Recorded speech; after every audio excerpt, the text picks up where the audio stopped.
There's a collapsed barn in rural West Virginia, and behind it, an unmarked grave. Locals say it belongs to a man who never left the hollow, a man who slept with the doors bolted from the outside and spoke in riddles. He called his sister his wife. They shared one surname, one bed, and a legacy the county has tried to erase for over a century. All the records are gone. The neighbors won't speak, but something is still buried out there. Something no one ever explained. Until now. Hello everyone. Before we begin, please like and subscribe to the channel, and leave a comment telling us where you're from and what time you're watching. That way, YouTube will keep showing you stories just like this one. They called him Ellis. No known birth certificate, no middle name, just Ellis. He was born in a one-room shack buried deep in the hills of Boone County, West Virginia. So far off the map that census takers had to be bribed just to make the journey. They say the trees grew closer around his family's land, as if nature itself was trying to keep them in, or perhaps trying to keep others out. Ellis's mother was also his aunt. His father was unclear. Some say it was her brother. Others say it was her cousin, but the bloodline was already knotted long before Ellis ever took his first steps. When you trace his ancestry, what little of it survives on brittle Bible pages and faded tombstones, you find the same 5 last names repeating over and over. Marriages between first cousins, siblings listed as spouses, children with no birth year, just a season. Winter 1887, maybe spring of 92. No one really knew, or if they did, they refused to write it down. Ellis never went to school. The county tried to force them once, but after a social worker disappeared on the property in 1926, the state stopped pushing. His family claimed she'd wandered off into the woods and froze. Locals whispered a different story, that she'd seen something she shouldn't have, that she ran screaming from the house with no shoes, that her fingerprints were found on the window glass days after the snow fell. But no bodies were recovered, no charges filed. Just rumors. And Ellis, pale, sharp-eyed, and silent. He watched from the shadows, always watching. He was 13 the first time someone heard him call his sister a wife. She was 2 years older than him. Her name was Clara, but Ellis never called her that. Not in private, not in public. To him, she was always a wife. Never sister, never Clara, just wife. They lived alone after the fire. The official story was lightning. The unofficial version said something else. Something about a baby's cry coming from under the floorboards. Something about screams that stopped too suddenly, too completely. Their mother and father were never found in the ashes. Just bone fragments, some burned cloth, and a cradle that hadn't been used in years. After that, the land passed to Ellis. He would have been just a boy, no more than 15. But there was no contest. No government agents intervened. No relatives stepped forward. The deed was rewritten and Ellis became the last living heir of a bloodline no one wanted to claim. And Clara, she never left the property again. They boarded up the windows, let the porch rot, refused mail, wouldn't allow electricity. The only visitors were animals, and even those stopped coming eventually. A neighbor once said they saw Ellis digging in the middle of the night, shirtless, his back striped with something too symmetrical to be from branches. He was murmuring as he shoveled, repeating the same phrase, "Wife don't cry. Wife don't cry. Wife don't cry." The neighbor didn't get close enough to ask what he was burying. When a priest from Charleston tried to visit after hearing rumors of an unholy union, he left after 30 minutes. Never spoke of what he saw. He retired the following week, but stories still leaked. A traveling doctor in 1941 described Ellis's face as tough. His words, not mine. Not wrong, just collapsed in the wrong places, like the architecture of the skull had been recycled too many times. He claimed Clara couldn't speak at all, that she just stared, blinked, and rocked back and forth. When he asked about children, Ellis simply said, "None yet lived long." That phrase never left the doctor's notes. None yet lived long. The doctor reported the family to the state. 2 men were dispatched to investigate. Neither reached the house. One turned back after getting violently ill in the woods. The other disappeared for 3 days. When he came back, he resigned, moved out of state. He said only one thing to his superior before leaving. "That boy is not human anymore." Ellis and Clarara became phantoms spoken of in gas stations and whispered about at barber shops, but never seen. And yet sightings trickled in. A young woman in 1954 claimed she heard a baby crying near their woods at night. She followed the sound for nearly half a mile before she came to a clearing. No cradle, no baby, just Ellis crouched in the snow with something in his hands. He didn't speak, he didn't move. He just stared. She ran. She said the baby's cry didn't stop even after she'd made it back to her truck. It kept echoing in her ears, too perfectly looped, like a recording, like it wasn't real. By then, the family had lived isolated for over 30 years. And yet medical records, irregular and half-buried in archives, suggested Clarara had given birth multiple times. No names, no details, just notations in the margins, delivery incomplete, deformities noted, no viable issue. Locals started to say the land was cursed, that no child conceived on that soil would ever draw breath for more than a few hours, that the bloodline had imploded on itself. Generation after generation of unbroken incest, turning the body inward like a house collapsing room by room, and Ellis didn't seem to mind. In fact, some believed he preferred it that way. A nurse who claimed to treat him for a leg wound in 1959 said he spoke in fragments like reciting prayers that didn't belong to any church. He told her that his children weren't meant for the world, that the old blood keeps what it wants. She said his skin was almost translucent, blue veins spiraling like roots beneath the surface. When she asked about Clarara, he simply smiled and said, "Wife is home. Wife knows not to stray." No official birth records were ever filed for any of Clarara's pregnancies, but a child's grave appeared on the property sometime in the 1960s. A handmade wooden marker charred at the base. No name, just the word "weathered" carved into it with a knife. Authorities tried again in 1967 to intervene. A team of this time, armed with warrants and rifles. They didn't find Ellis or Clarara.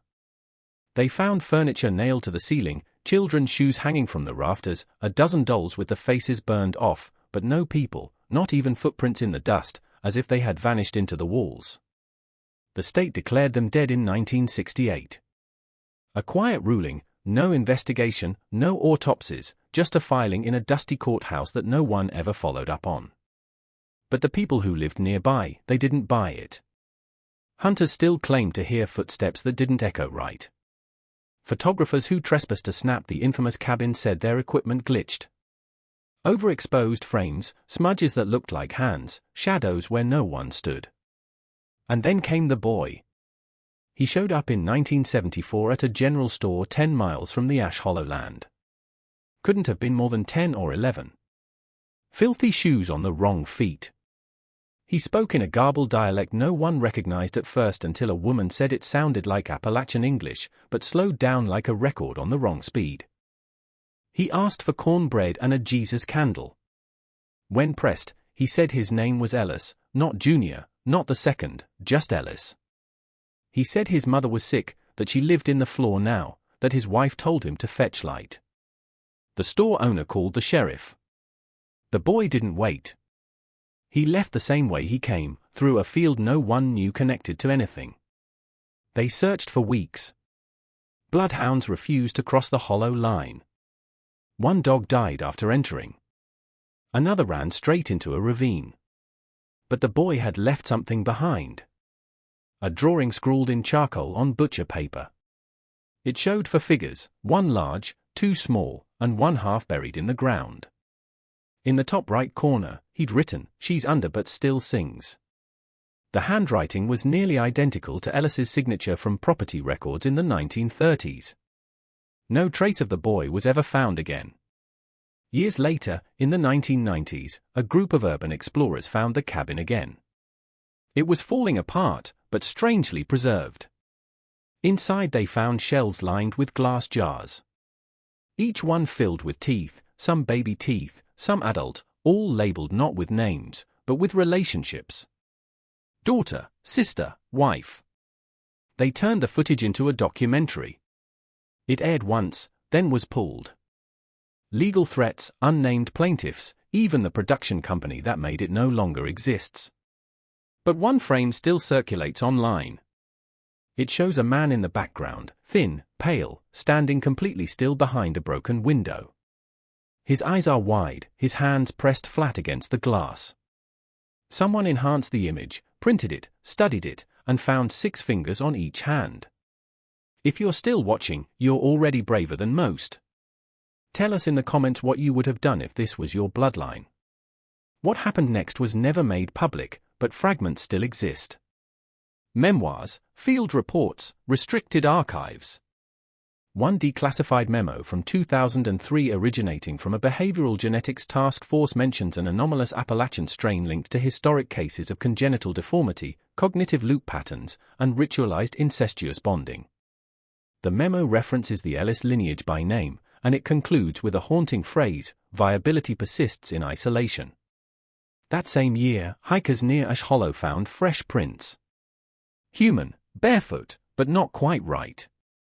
The heel was too narrow, the toes too long, as if the foot had adapted to cling to something we no longer climb.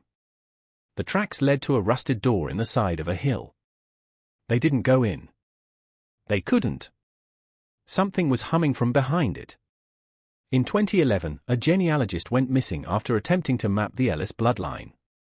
He traced it back to 1791 to a coal miner named Elijah Ellis, who married his first cousin in a church that no longer appears on maps. His journals mention a blood vow to remain unbroken, unaltered, and unseen. His descendants followed it religiously. And Ellis, if he died, there's no proof. No grave, no death certificate. Only the rumors that he still walks the hollow at night, whispering names no one remembers. That he dug tunnels beneath the cabin. Womb-like spaces where time bends and nothing rots. That his children still live there. Not aging, not speaking, just waiting. A woman on Reddit once claimed she escaped the place. Her post was taken down in under an hour, but not before screenshots were saved. She said the walls had hair, that the beds were made of skin, that someone kept whispering, "Wife, wake up. Wife, wake up." Even though no one was in the room. She described a smell that followed her for weeks, sweet like rotting fruit and milk. She said she was pregnant when she went in, not when she came out. And the worst part, she said she recognized her captor from a photo her grandmother kept in a Bible, a photo of her great-uncle taken in 1933. She said the man hadn't aged a day. There's one last detail, one that nearly everyone overlooks. In 2020, a wildfire swept through a portion of Ash Hollow, uncontrolled, fast, fed by dry air and decades of untouched brush. It burned for 3 days. Locals assumed it had finally erased the last remnants of the Ellis place, the cursed land, the bloodline. But when fire crews finally entered the area, they found something unexplainable. The cabin still intact, not scorched, not even warm, as if the flames had avoided it, like the fire had known better. Inside they found recent footprints, muddy, bare, leading from the back door to a single chair in the center of the room. On the chair sat a doll, crudely made, stitched from what appeared to be animal hide with real human hair braided down the back. In its lap, a single Polaroid. The image showed 2 figures standing side by side in front of the cabin, a man and a woman, pale, gaunt, smiling. On the back of the photo, a message in faded ink, "We keep to the vow, still husband, still wife." DNA testing was quietly conducted on the hair from the doll. It wasn't animal. It wasn't synthetic. It was human. And it contained markers that don't exist in any known genome database. Experts called it a closed loop. No outside DNA, no mutation, just endless recycling, a genetic cul-de-sac. But that's not what frightened the researchers. What frightened them was the presence of something new. A trait never catalogued before. A series of dormant genes activated in the samples. Genes linked to extreme sensory development, altered circadian cycles, and regenerative capabilities that were, in their words, non-terrestrial in origin. The report was buried within weeks. The lab was shut down. No further research permitted. Still, a copy leaked, and one note handwritten in the margin stood out. If this is where inbreeding leads, it's no longer evolution. It's engineering. Whatever the Ellis family did out there in the woods, however twisted, however unnatural, they may have created something enduring, not human, not anymore. So, if you're ever near Boone County and hear someone call out, "Wife! Wife, come in now!" don't answer. Don't follow. And for your own sake, don't look into the window. The land is still there, overgrown, silent, forgotten, but only on paper. Locals avoid it without speaking. Maps show the coordinates as a wildlife preserve, though no signage exists and no permits are granted for entry. It's as if the area has been quietly quarantined, not for toxins, but for memory. Because Ellis, or what he became, was never just one man. He was a culmination, a shape bred in darkness, sustained by secrecy and sharpened through generations of self-collapse. His family didn't just hide from the world. They abandoned it, rewrote their own rules, became something else. When people ask why no one stopped it, the answer is always the same. No one wanted to get close enough. Authorities feared contagion, not of disease, but of influence, that just by observing, documenting, or understanding the Ellis bloodline, others might begin to follow, might believe. There's an old miner saying from the region, one that predates the Ellis family by over 100 years. It goes, "Don't dig where the earth sings back." For decades, it was thought to be superstition, a warning about gas pockets or sinkholes. But now, it reads differently, as if some part of this place, this land, this blood, remembers. A final note found deep in a private archive may be the closest thing we'll ever get to closure. It's a page from an interview transcript, undated, heavily redacted. The speaker, believed to be a surviving child of the Ellis line, was asked if he understood what his family had done. He answered, it wasn't about love. It wasn't even about blood. It was about keeping something alive that shouldn't have died the first time. He was then asked what that something was. He paused, then whispered, "Memory that walks." To this day, hikers report strange humming near the hollow. Always at dusk, always low and rhythmic. Some say it's the wind. Others say it's the land itself singing back to the ones it remembers. So if you find yourself near Boone County, West Virginia, and you see a weathered cabin at the end of a path that wasn't there yesterday, turn around.